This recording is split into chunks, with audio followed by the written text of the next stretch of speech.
Hey, I'm Jonathan, and I'm one of the owners here at Carfix. Started out Carfix about 7 years ago as a service advisor, and I eventually worked my way up through several years as a part business owner, if you will.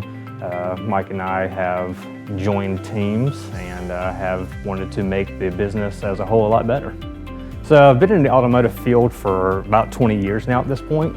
I started out working at dealerships with being a service advisor as well. Spent probably a good 10 years at dealerships before I realized that there was an aftermarket world or independent shop. Got a lot of information for that. I actually went to a couple of independent garage owner meetings, and that's how I found out about the independent world.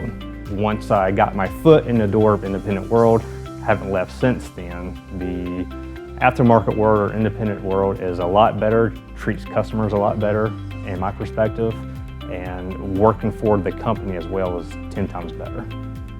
I think the most important thing that we actually provide for our customers is trust.